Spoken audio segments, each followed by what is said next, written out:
The Mont Blanc pen felt heavier than usual in my jacket pocket as I approached the executive conference room that Tuesday morning.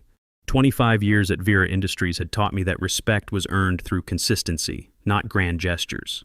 I'd arrived early to welcome Adrian Mercer, our new CEO, the way I'd been welcomed a quarter-century ago, with a firm handshake and genuine support. But the moment I stepped inside, the temperature seemed to drop 10 degrees. Adrian didn't extend his hand.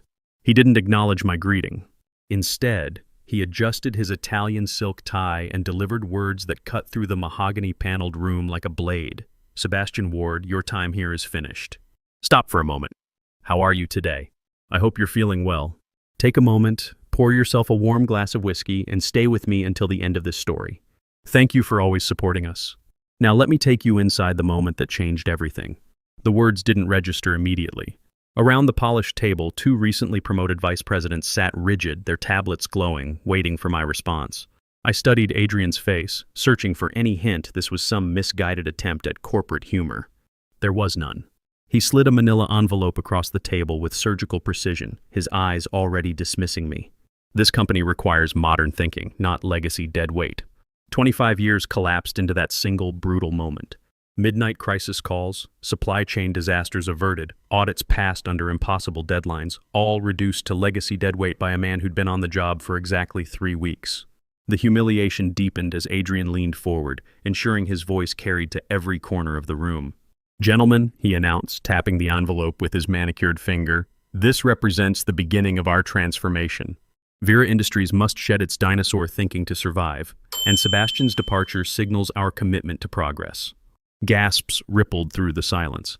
I felt every eye on me, not with the respect earned over 2 decades, but with the awkward pity reserved for public executions. Some executives shifted uncomfortably in their chairs, others stared at their tablets as if the screens could provide escape from witnessing this institutional cruelty. My hand instinctively moved to the Mont Blanc in my pocket, the pen Raymond Coyle had given me on my 20th anniversary. Its weight grounded me against the tsunami of indignation threatening to break. Adrian straightened, satisfied with his performance. He had no idea this scene would be remembered not as his triumph, but as the spark that would ignite his downfall.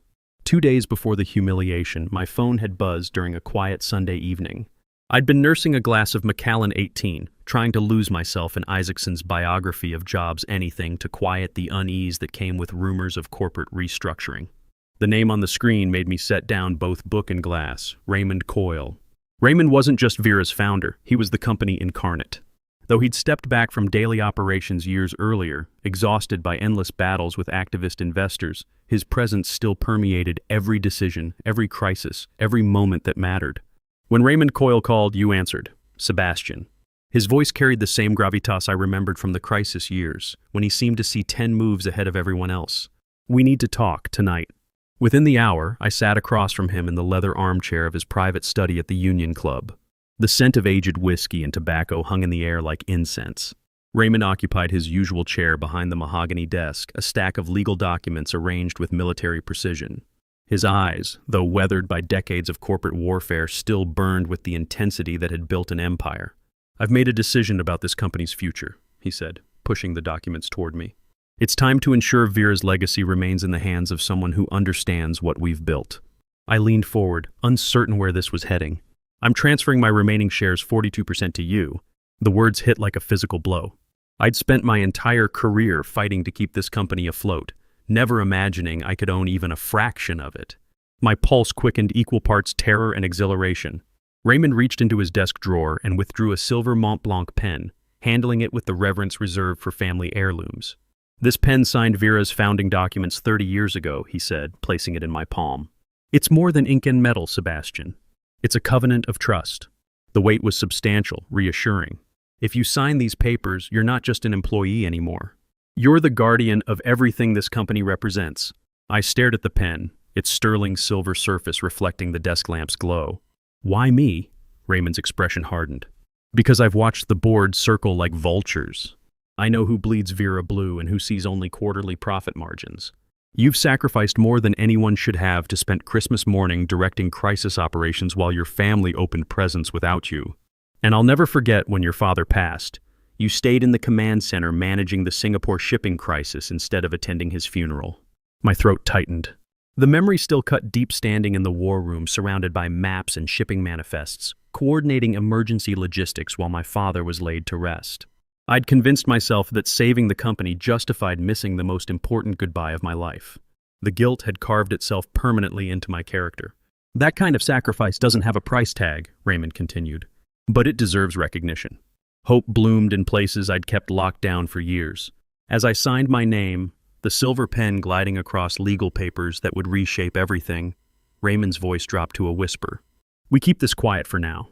I want to see who reveals their true colors when they believe you have no power. Arrogance exposes itself, Sebastian. And when it does, you won't just defend yourself, you'll decide this company's future. 2 days later, Adrian Mercer would walk into Vera believing he held all the cards.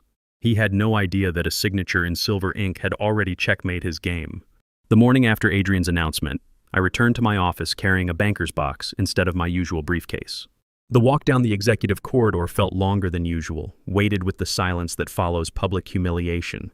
Conversations stopped when I passed, not from malice, but from the uncomfortable awareness that they were witnessing an institutional injustice. Inside my office, morning light filtered through half-closed blinds, casting familiar shadows across the desk where I'd spent most of my adult life. I set the box down and began gathering the artifacts of a quarter century, framed photos from groundbreaking ceremonies, binders from crisis operations, the coffee mug chipped on one side but treasured because it had survived every midnight emergency. Through the glass walls, I caught glimpses of colleagues. Some looked away quickly, others didn't bother hiding their dismay. I recognized that expression pity mixed with helplessness, the same look I'd seen on dock workers when shipments got tied up in red tape, knowing no amount of effort could break bureaucratic paralysis. As I folded the suit jacket that had hung on my chair's back for years, memories pressed in like physical weight. Sleeping upright in airport terminals while negotiating with customs officials, dawn calls to reroute supply chains after labor strikes. And the memory that still ached most, choosing the company over my father's final goodbye, directing emergency logistics like a general at war, while my family grieved without me.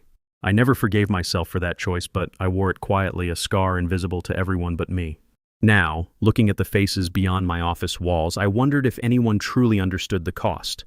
Corporate boards could erase decades with a single memo, but the sacrifices carved into a man's character were permanent. There was pride in that thought. My name might not be on the building, but its foundation was built with pieces of my life. I slid the last folder into the box and paused. My phone buzzed, a text from Harrison Mitchell, my oldest ally in supply chain operations, a man who'd weathered every storm at my side. His message was simple. The old guard doesn't forget, Sebastian. Not now, not ever. Quiet pride swelled, dulling the sting of public humiliation. I wasn't leaving empty-handed. I was leaving with the knowledge that sacrifice had been witnessed, remembered, and respected by those who mattered most. By Thursday morning, Vera's executive floors echoed with Adrian's new rhythm, colder, sharper, more efficient. I wasn't in the senior leadership meeting, but word travels fast through corporate corridors, especially when the new king is making examples. I heard from Harrison Mitchell that Adrian had strutted into the executive conference room like he owned not just the company, but every soul around that glass table. No pleasantries, no acknowledgement of institutional knowledge. Just surgical arrogance. Gentlemen, he'd begun, pacing like a predator, voice cutting through any residual loyalty. We're no longer operating under the illusion of sentimentality. This company has carried dead weight long enough. Dead weight. The phrase hit like a physical blow when Harrison relayed it. 25 years of service reduced to industrial waste in Adrian's shiny new blueprint. But Adrian hadn't stopped there. He'd pressed his advantage, voice swelling with the confidence of a man who believed himself untouchable. We're cutting deeper, he'd announced. Departments bloated with legacy thinking will be streamlined.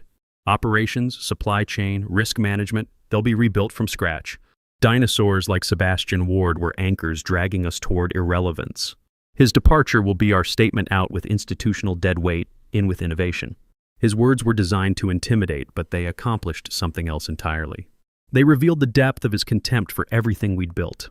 Then fate handed me an unexpected gift. That afternoon, my phone chimed with a message from Bryson Walsh, a junior analyst I'd mentored 3 years earlier. He'd been in the meeting, tablet recording everything for comprehensive meeting minutes. The attached audio file came with a simple note. Mr. Ward, you taught me that integrity matters more than politics.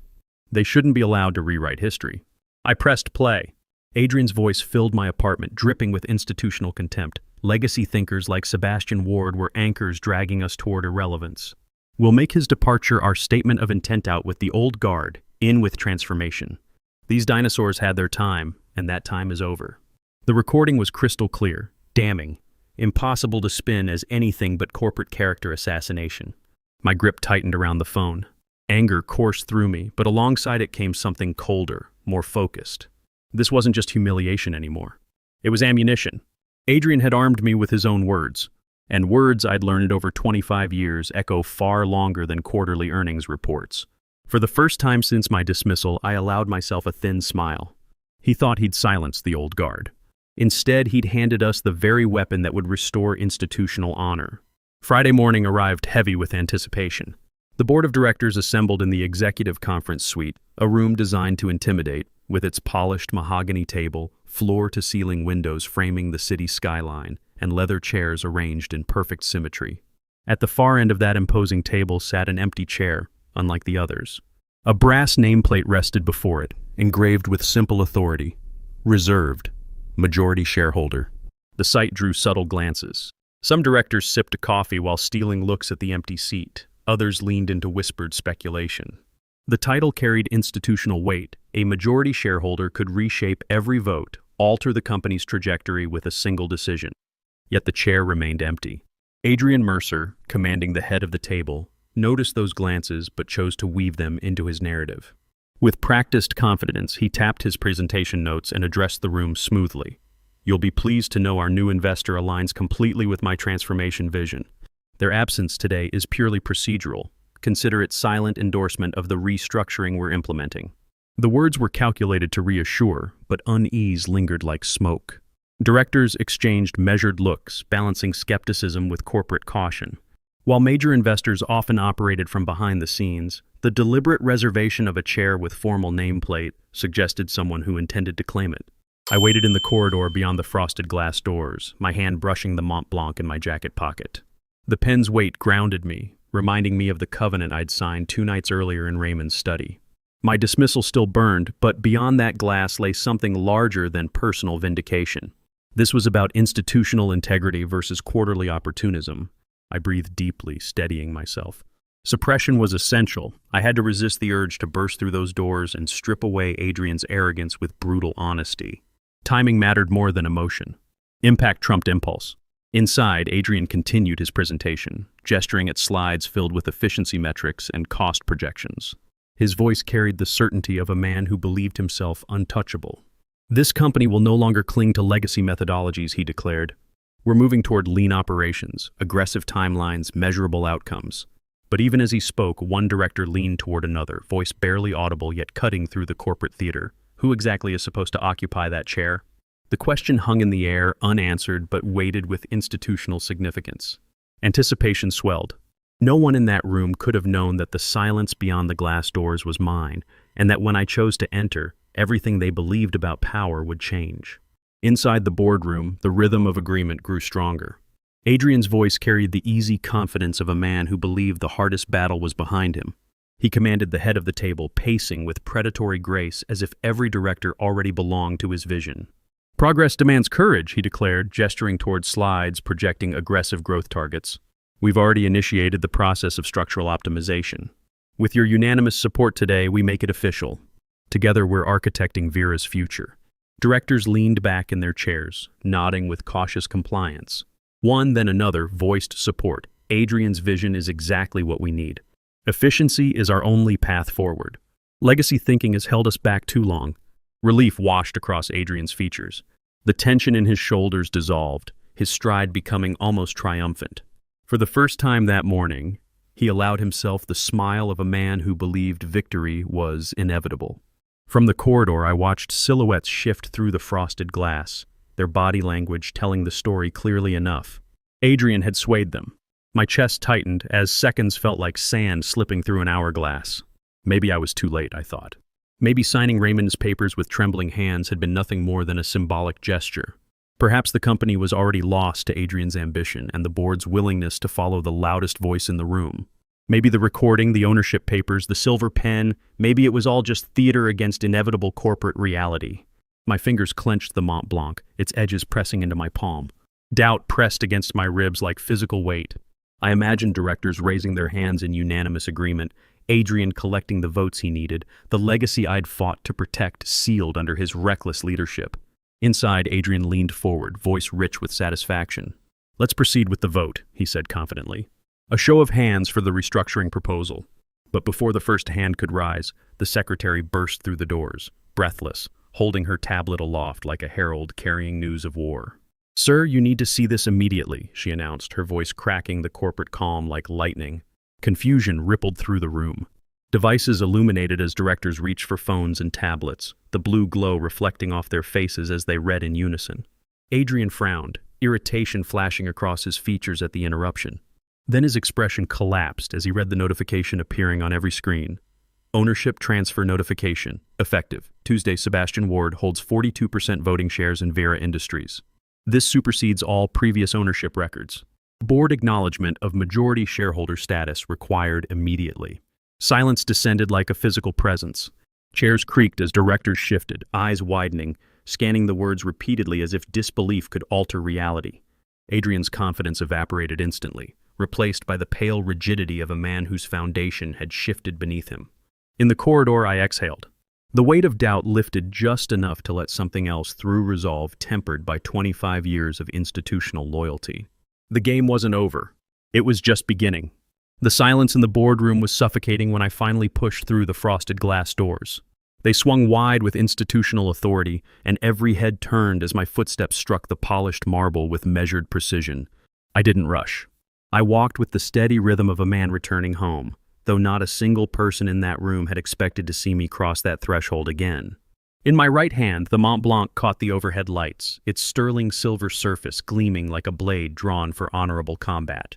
I let it rest naturally at my side, not brandished as a weapon, but carried with the quiet authority of someone who understood its true power. The pen was no longer just Raymond's gift. It had become the instrument of my signature, the tool that had transferred institutional control from the company's founder to its most loyal guardian. Adrian froze mid-sentence, his eyes widening with something approaching panic. The corporate mask cracked, revealing the younger man beneath uncertain, scrambling for control he no longer possessed.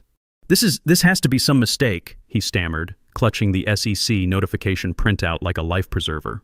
His voice wavered. No longer the booming cadence of assumed authority, but the brittle tone of a man watching his empire crumble in real time. I didn't speak. Not yet. Instead, I stood perfectly still, letting silence work as my advance guard. My gaze locked on Adrian's, unblinking, calm as winter morning, while around us directors shifted uncomfortably, waiting for the storm they could sense building. Adrian tried again, louder this time, forcing false confidence into words that trembled at the edges. "The SEC filing has to be an error. Ward was terminated. He has no legal standing in this company." But the tremor in his voice betrayed him completely. Still, I said nothing. I let the weight of my presence press into that room, a pressure that grew heavier with each passing second. Directors leaned back in their chairs, some glancing between us, others studying the mahogany table as if it held answers. They could feel it, the fundamental shift in power that had occurred not through shouting or dramatic gestures, but through legal documents signed in silver ink. Finally, I took one deliberate step forward. The Mont Blanc gleamed again in the light. I didn't raise it threateningly or gesture with it for emphasis. I simply held it steady, the way a man holds truth that no one else can deny. I stopped precisely halfway to the empty chair marked majority shareholder. I didn't sit, not yet. Instead, I stood beside it, silent, my eyes never leaving Adrian's increasingly pale face. The effect was immediate and devastating. His face drained of color and his words collapsed into nervous muttering as he gripped the table edge like a man afraid of falling. But the room had already turned. Every eye was on me now, waiting not for his explanations, but for mine. And still I waited. I let the silence stretch until it became unbearable, until even the sound of someone clearing their throat felt deafening. The anticipation became a weapon, and I wielded it with surgical precision. In that suspended moment, Adrian realized the fundamental truth about institutional power. It wasn't in grand speeches or aggressive presentations. Power rested with the one person calm enough to let silence do the work. At last, I lowered myself into the chair reserved for the majority shareholder. The leather creaked softly beneath me, but that sound carried through the boardroom like a gavel striking the final judgment.